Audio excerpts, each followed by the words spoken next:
Today we celebrate Easter with billions of Christians around the world, and there are pastors who are standing in front of congregations just like these, and the pastor says, "Christ is risen," and the congregation responds, let's try that again. Christ is risen.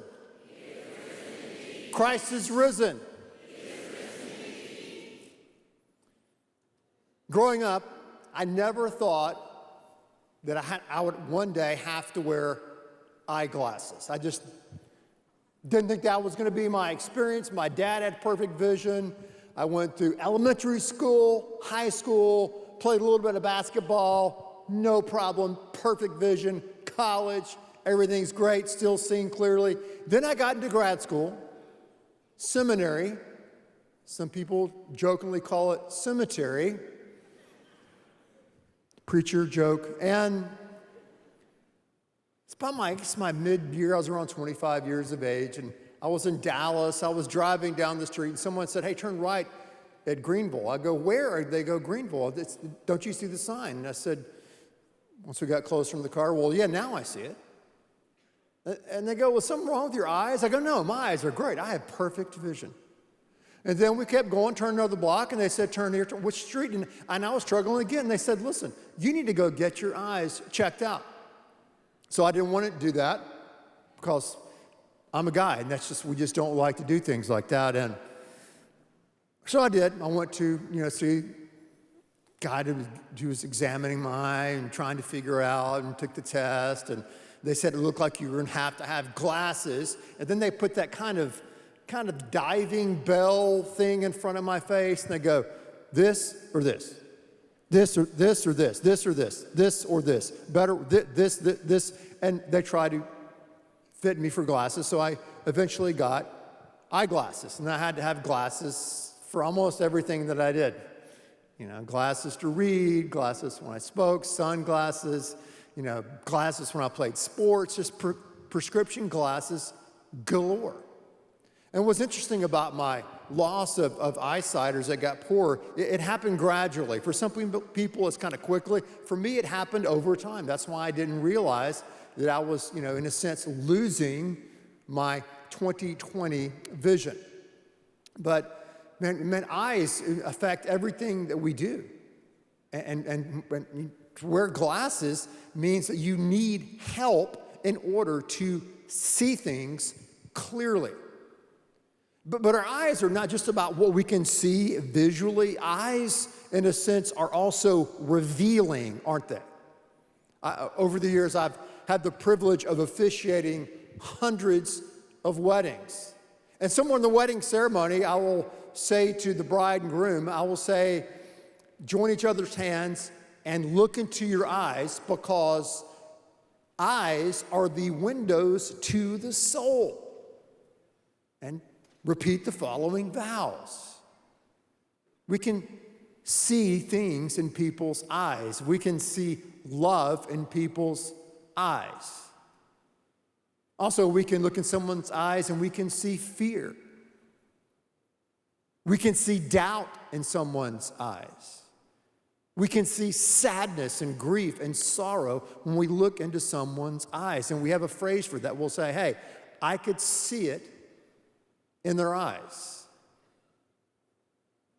And the greater you know someone, the better your ability you have to read and to be able to see what's going on behind their eyes.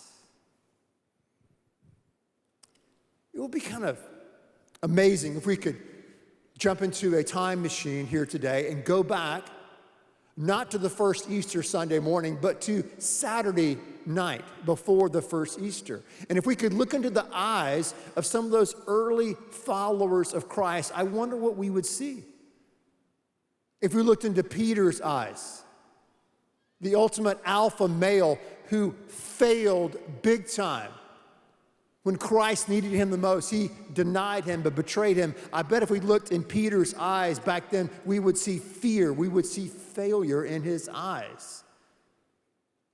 If we could look into the eyes of Thomas, maybe we would see perplexity, or we would see doubt already start to develop if we looked into Thomas' eyes.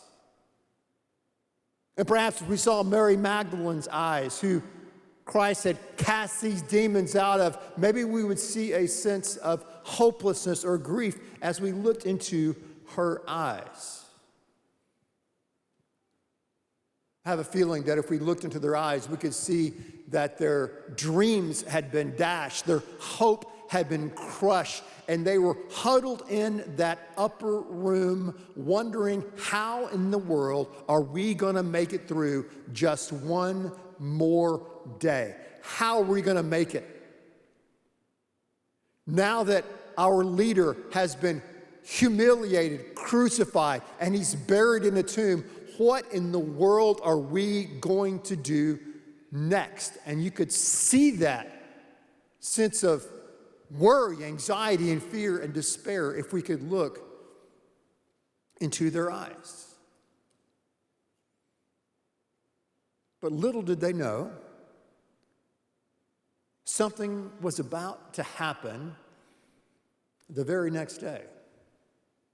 Little did they know that the next day they were about to see something, experience something that would change their lives personally, and that would eventually change the trajectory of the entire world. John tells a story in John chapter number 20, where he said, early on that first Easter morn, that Sunday morn, when the sun was not risen yet, Mary Magdalene went down to the grave where she believed they had laid Jesus. And when she went to the grave, she saw that someone had moved the stone away. She looked inside the tomb and it was empty. And she was distraught. She was sad. She didn't know what was going on. So she was going and leaving the tomb. She bumped into someone she thought was the gardener. And she told the gardener what was going on and wondering where in the world had they put Jesus Christ. And then the person that Mary thought was the gardener said, Mary, Mary. And Mary immediately realized that it was the Lord, it was Christ. And she began to cling to him and worship him. And Jesus said, go back and tell the disciples. And so in John 20, verse 18, Mary Magdalene went to the disciples with the news, I have seen the Lord. I have seen the Lord. In other words, she is saying, Christ is risen. The disciples, when they heard the news from Mary, didn't believe it. They didn't believe it. That doesn't happen. That's not possible. What do you mean you've seen the Lord? But later that evening, on that first Easter Sunday, in that upper room, as they were huddled there with fear in their eyes, Christ appeared to them, and the disciples saw Christ. Thomas was not there. They went out the next day and told Thomas, Thomas, you're not going to believe this. We have seen Christ, and he is alive. Christ is risen. And Thomas said, no way. I'm not going to believe it. I'm not going to believe it till I see him and see his scars and touch his hands and side. Then as days passed, as they were in that same room, Thomas was with his disciples, the doubter, and Christ appeared to him, and Thomas got down on his knees and said, my Lord and my God.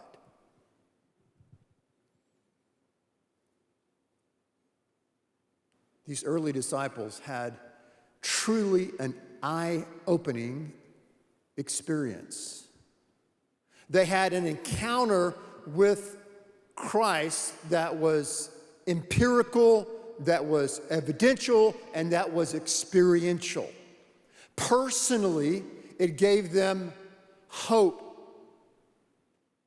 Jesus would reinstate Peter. I'm sure Peter thought, there's no way God can use me after what I have done.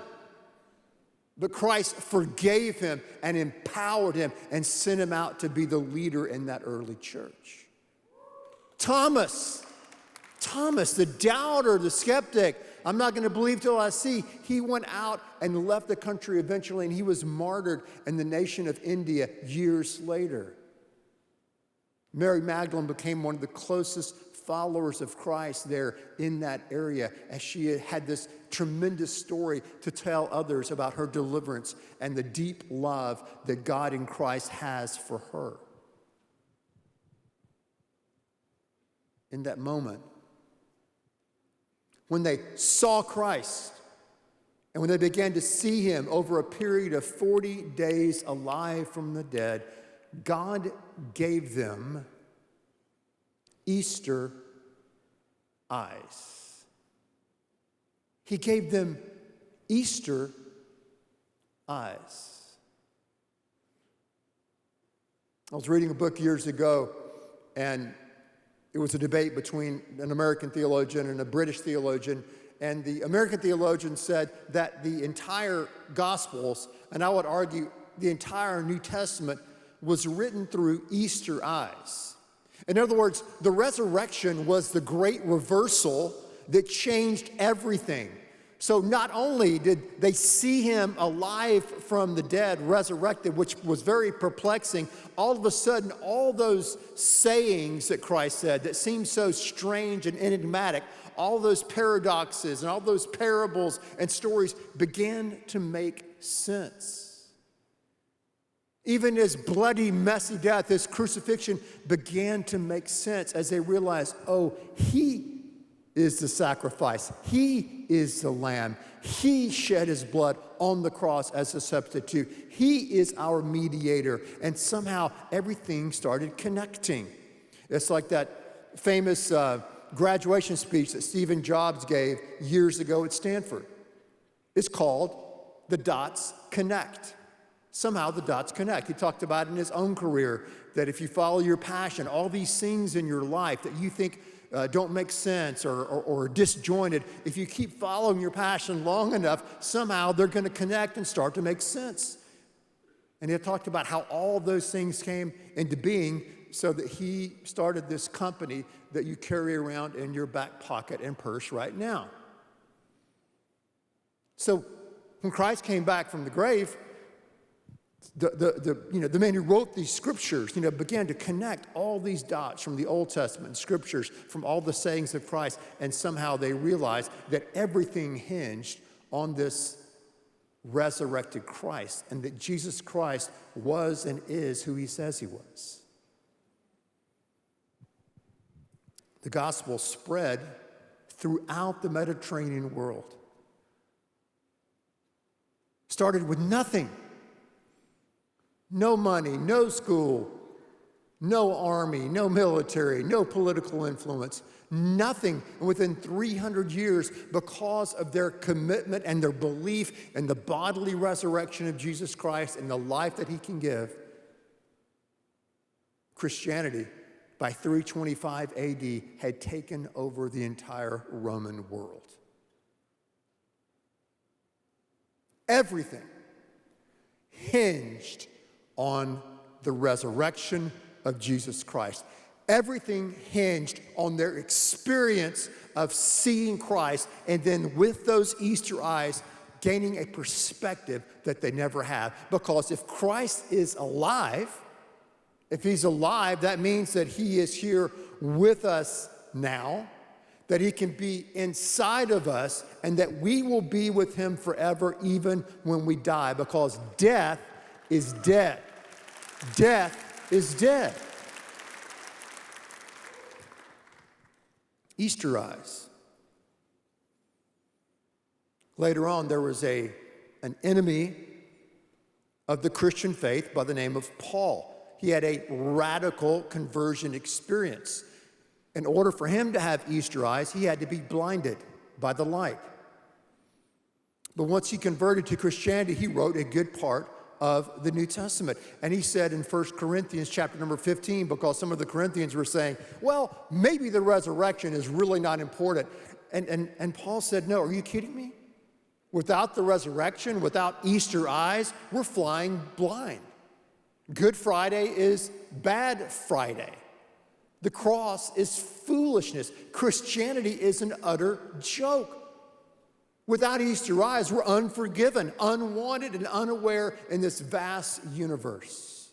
Buddy writes, with Easter eyes, we have real hope in this life and in the life to come. With Easter eyes, we have deep joy in the midst of our trials and suffering in this world and in our life. With Easter eyes, we know that God loved us so much, He entered into our space-time existence, died on a cross, rose again, that we might be forgiven and personally know the love of God in our life.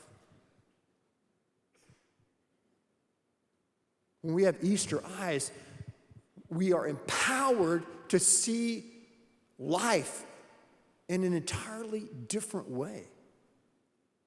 When we have Easter eyes, we realize that He is alive, that He is with us, that He is in us, and that we will be with Him in the life to come.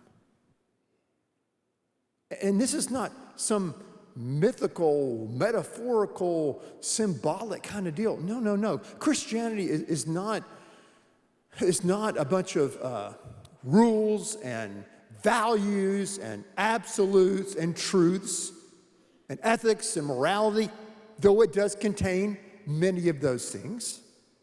Christianity is the announcement of what God has done in this world. Christianity is the announcement that God has come to us in Christ in an ultimate and final way to show us what life is really like, to pay a price that we should have paid, to rise again to show that if we trust in Him, that death will not keep any of us down. That's what it means to have these Easter eyes. It means that He is with us, He is in us, and that we will be with Him when we pass on to this other sphere of existence where He is. My prayer going into the service for us today is that God would give us Easter eyes. And at the same time, I realize that, when we gather in a place like this and we're talking about the resurrection of Christ, there are all kinds of folks here, and we respond in different ways.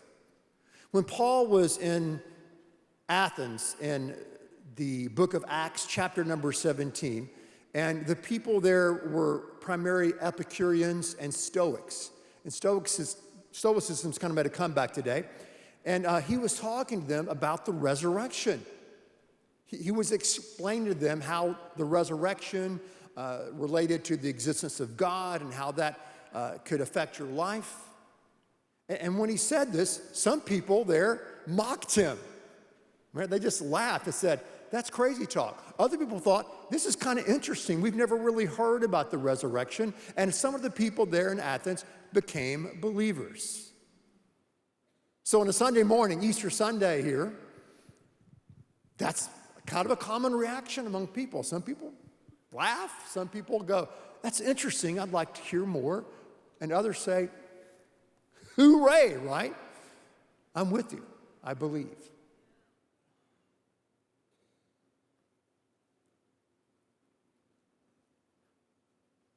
Maybe you're wondering, maybe you're not, but Ben, are you wearing contacts right now? No, I'm not. I tried contacts, but my eyes were too dry and it did not work for me. So about 30 years ago, I had a friend of mine in a different state, gifted surgeon, and he said I qualified for not LASIK, but PRK, where they zap your eyes and fix them, right? So I got one eye zapped, not both. Stew chicken. Got one eye zapped. And when that happened, glasses no more. Prescription glasses no more. I could see again. And then about 9 years after that, it kind of started to wear off a little bit, and another gifted surgeon here in our city fixed the eye, and I'm great. My eyesight's fantastic. And obviously, it affects everything that I do. My driving, my work, time with my family, hobbies, things I do, games, all that. Your eyesight affects everything you do. But mine needed an adjustment, like all of ours does. And so I think when we look at something as awesome and mysterious and transcendent as the resurrection, many times we need to have an adjustment, if you would, of our Easter eyes. And ask God to give us that Easter eye perspective as we look at our family, as we look at real life fears that we're facing, as we look at our future, say, God, give me those Easter eyes that those disciples had. Give me, Father, those Easter eyes to really know that as I go out and face the rugged realities of the world, that you are with me, that you are in me, and that someday I will be with you. God, give me those eyes, that perception, that perspective to see in that way. Easter eyes. One of the most brilliant experts, scholars on the resurrection is a guy by the name of Dr. Gary Habermas. And Gary Habermas is not your, no offense, your typical kind of, glasses, a little intellectual Mr. Rogers. Gary Habermas is a big dude. He used to wrestle and be a wrestling coach, so he's a great guy. So he has written books, scholarly articles. He's had debates with atheists and skeptics about the resurrection around the world. And one day someone asked him, they said, Dr. Habermas, tell me, how has the resurrection affected you personally? What difference has all this evidence, intellectual evidence for the resurrection made in your life on a personal level? And Dr. Habermas said, I'll tell you. He said, when my wife, Debbie, was diagnosed with terminal cancer, it was the reality of the resurrection that gave me strength. He said, I had 4 kids. She was going through treatment. She wasn't getting any better. We knew that she was going to die. And she said, time and time again, he said, I turned to the reality of the resurrection, that Christ is alive, he's with me, that one day I will be with him. And he said, if it was good for the disciples 2,000 years ago, it's good enough for me today. He said, it's tough, the most difficult thing I've ever been through in my entire life, losing my wife. He said, but it was the resurrection and his power that got me through, and the hope that one day I would be with Debbie, I would be with Christ, and that one day when I passed, I would see them both. Easter eyes. Easter eyes. Because Christ is risen.